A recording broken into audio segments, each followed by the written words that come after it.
Back now with how to reopen schools safely during the pandemic. Many kids are already back in the classroom, but parents of the 26 million students who take buses to school are wondering if those buses are safe. Whit Johnson joins us now with some of the steps school districts are taking. Good morning, Whit. George, good morning to you. Buses like these are starting to roll out across the country, and much like inside the classroom, the experience on the buses will be a lot different this year. From things like plastic barriers to assigned seating, even boarding the bus from back to front, all in an effort to keep kids safe as they head back to school. This morning, school is back in session in some parts of the country, raising major questions about how to safely transport kids to class amid the pandemic.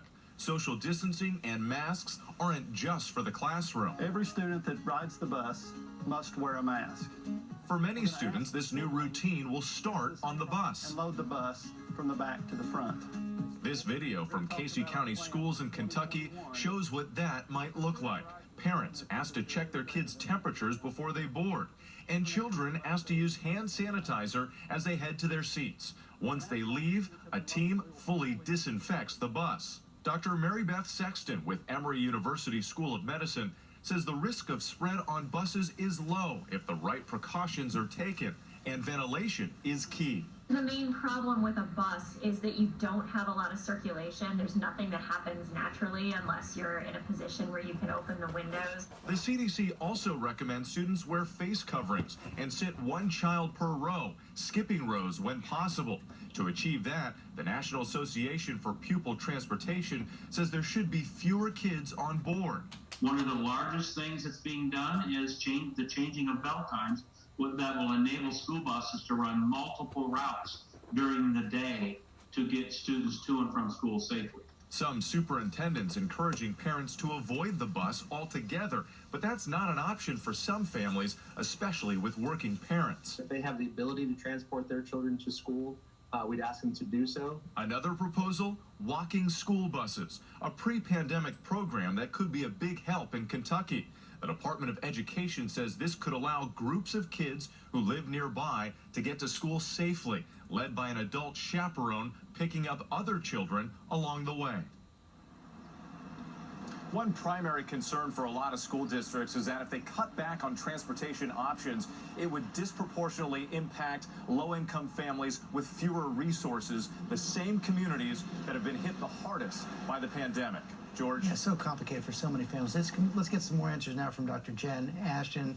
And do we see all the cross-cutting problems there with taking buses and some of the precautions that school districts are taking? What else can parents do to keep their kids safe? Well, I think first we have to understand, George, that there's no such thing as dropping the risk to zero, not only in the setting of this pandemic, but in life. So it's about lowering the risk as much as possible.